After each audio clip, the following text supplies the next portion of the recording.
Al igual que el contractualismo de Hobbes, Locke también parte de la ficción del estado de naturaleza.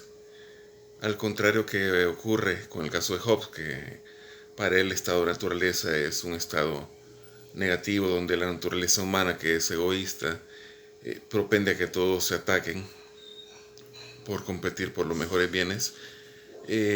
Locke tiene una apreciación distinta a este estado de naturaleza. Ciertamente para Locke el hombre y la mujer son egoístas, pero este egoísmo es constructivo, este egoísmo lleva a los individuos a mejorar su posición, a hacer cosas importantes, en perfecta consonancia también con el individualismo posesivo del capitalismo, ¿no? Como lo señala Macpherson. Entonces este estado de naturaleza egoísta no necesariamente es malo. Lo que ocurre es que necesita regularse también. Y ahí para Locke va a surgir la necesidad del contrato social. El contrato social se funda, al igual que vimos con Hobbes, un Estado, pero este Estado no es el Estado absolutista, el Estado que aplasta al individuo, sino que es un Estado que está en función de esos individuos emprendedores. En la teoría política de Locke, que bueno, Locke pasa como uno de los autores que contribuye a la concepción del Estado liberal, y se tiende a estimar su obra precisamente como bueno, una obra que contribuye a la concepción moderna de la ciudadanía, eh, el Estado moderno que garante de los derechos, etcétera, los derechos del individuo. Pero ocurre una cuestión importante con esto, ¿no? La noción de ciudadanía de Locke no es una ciudadanía universal. Si por ciudadanía entendemos el hecho de que todas las personas que viven en una sociedad serán reconocidas como sujetos de derechos, no solamente los derechos que garantizan su vida, pero también, y esto es una cosa a la que hay que prestarle atención en este autor, los derechos sociales y políticos. En pocas palabras, para el modelo de la democracia de Locke, solamente pueden ejercer el derecho al voto los ciudadanos, que en este caso son los propietarios. Y esto por una concepción antropológica de fondo, no una concepción del ser humano. Los propietarios son las personas que a juicio de Locke tendrían por naturaleza una mayor inteligencia, pero también una serie de virtudes morales, incluyendo pues la virtud del trabajo, eh, que los ha conducido a crear un capital, y las personas que son asalariadas, que no tienen ningún capital, que solamente viven en función de vender su fuerza de trabajo, para lo que estarían carentes de esta naturaleza o de ese elemento como tan distintivo, ¿no? Del ciudadano.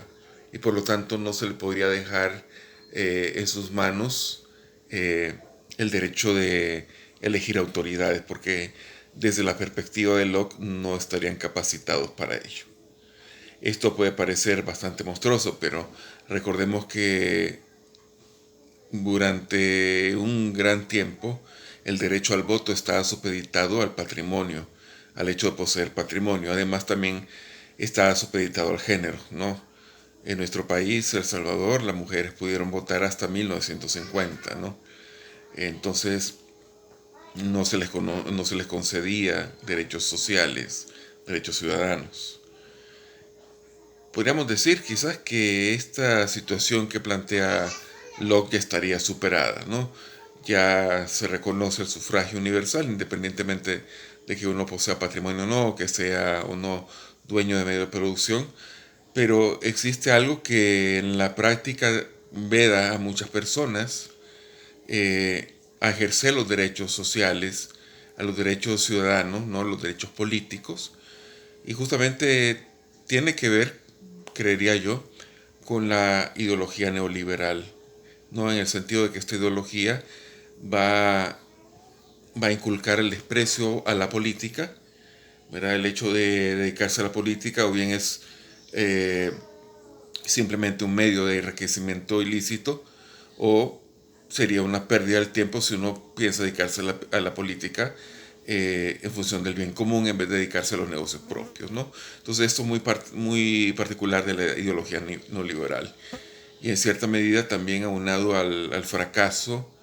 del mismo modelo de democracia eh, liberal, la democracia que supedita la participación ciudadana al voto y permite crear una clase política aparte, con unas prebendas, unos privilegios aparte de virtud de la política, y, y contribuirá a esta demonización del ámbito político, ¿no? Que es un ámbito que debemos los ciudadanos recuperar, que debemos tomarnos de nuevo y debemos utilizarlo precisamente en función del bien común. Pero entonces, bueno, a lo que voy es que este elemento ideológico es lo que va a privar en muchas sociedades y actuará para que mucha gente no tanto por un impedimento legal, ¿verdad? Como veíamos en esta cuestión de que, bueno, que el voto se supeditaba al patrimonio, sino por una opción ideológicamente pues inducida de no ejercer esos derechos. Entonces vemos acá también un peligro para el ejercicio de la democracia y el campo fértil también para que regímenes autoritarios, ¿verdad?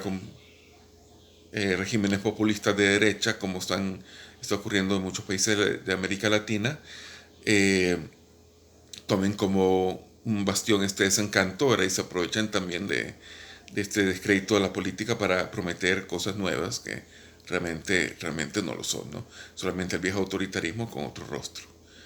En caso de Locke, y para cerrar, yo creo que es importante reflexionar, bueno, cómo los diferentes autores, ¿no? Los diferentes filósofos y filósofas que han reflexionado sobre la política tienen elementos que nos pueden servir mucho al debate para comprender las situaciones actuales y entender que muchas situaciones que damos como novedosas, incluso como muy naturales, van a remitirse a esas ideas filosóficas.